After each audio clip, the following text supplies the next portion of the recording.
So, good morning, sir. Today, mag-cite ko 5 kabuok methods, which is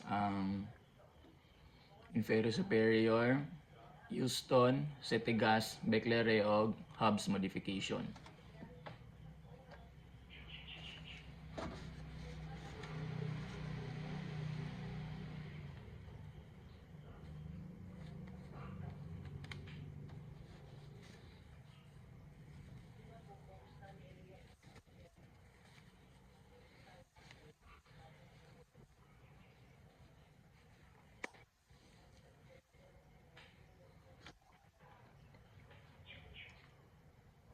So, tangential axial or sunrise skyline projections patella. So, kani siya is ang 3 additional methods for tangential projection of the patella and patellofemoral joints. Kay di ma-describe diri ang advantage o disadvantages nilang tulo.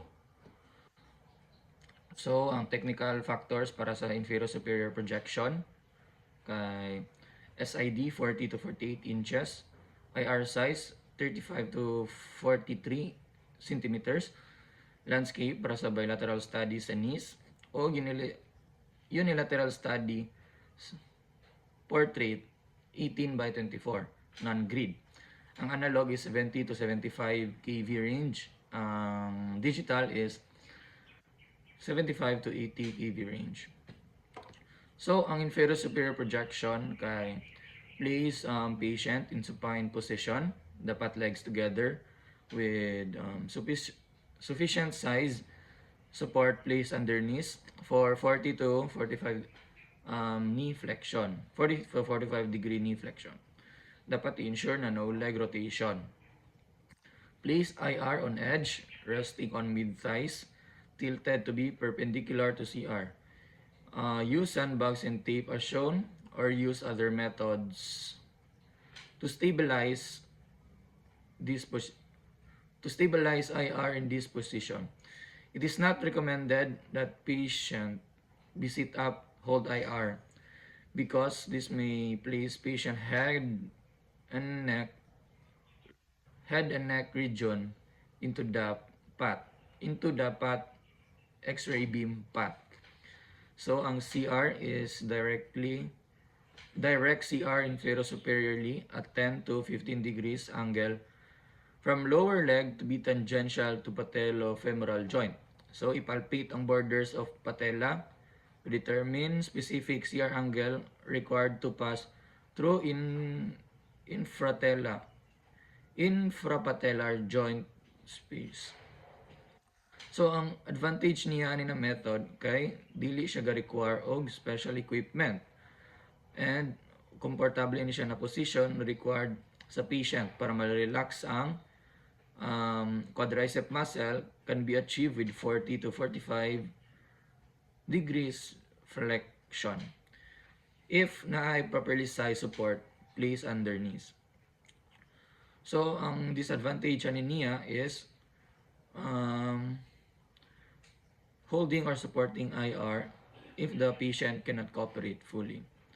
So next is the Houston method. So 1 na to, 2 na ta. Houston method. This projection may be done bilaterally on one IR. Place patient in prone position with IR placed under knee. Slowly flex between 50 to 60 degrees from full extension of leg. Have patient hold with gaze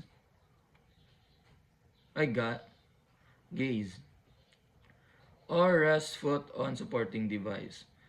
So ang CR ani niya dapat 45 degrees cephalad and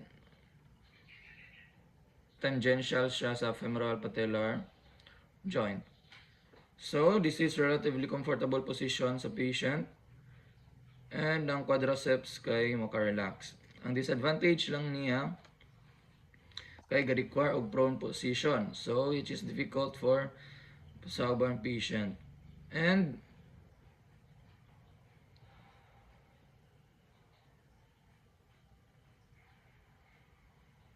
some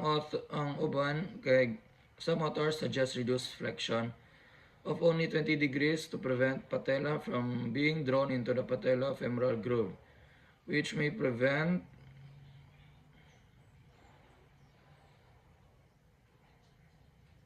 abnormalities into the alignment. So next kay ang Settegas method. So this acute flexion of the knee should not be attempted until fracture and of the patella has been ruled out. So kung na-fracture dapat dili ni buhaton. Place patient in prone position with IR under knee. Slowly flex knee to minimum of 90 degrees. Have patient hold into gaze or knee to a minimum of 90 degrees. Have patient hold onto gaze or tape to maintain position. An alternative seated variation possible, but with the risk of increased exposure of hands and thorax. Close collimation is required. So ang CR is tangential to patellofemoral joint, 15 to 20 degrees lower from leg. Minimum SID 40 inches, 102 cm. And ang ato ang major disadvantage ani na method kay mo tight ang ato ang quadriceps mo guot. So and draw patella into intercondylar sulcus, reducing the diagnostic value of the projection. So tulo na to sila kabuok. Next is ang Hub's modification.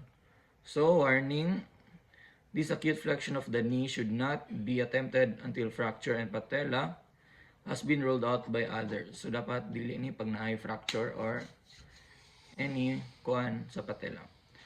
Align CR to be perpendicular to IR. Direct CR to mid-patellofemoral joint.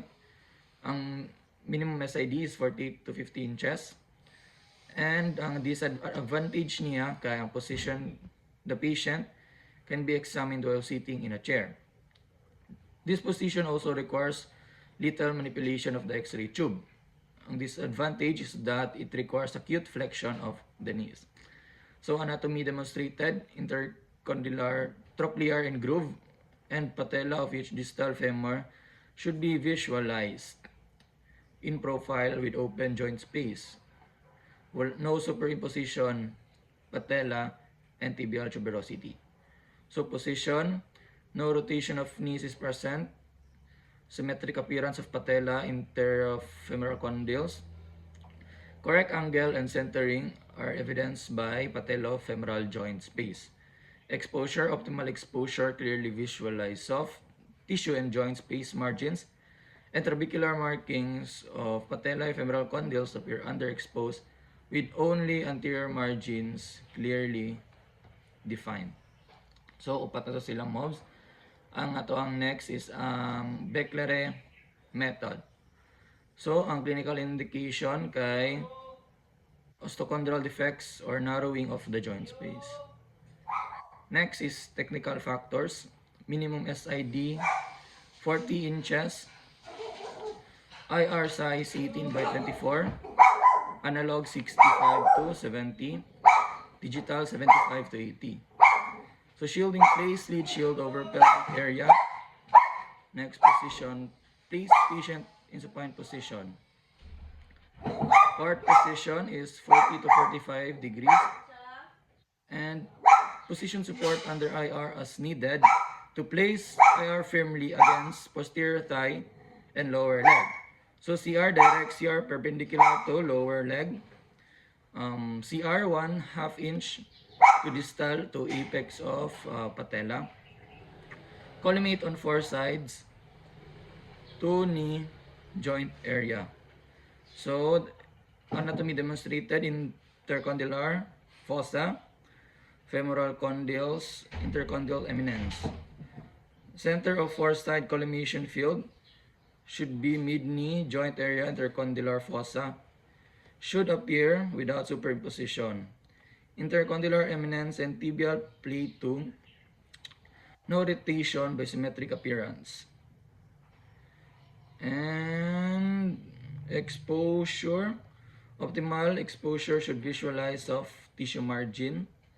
and outline of patella through femur. Trabecular markings of femoral condyles and proximal tibia should appear clear and sharp with no motion. So, mo to ang 5 methods. Infero-superior, Houston method, Setigas, Hobbs modification, and Becklere method.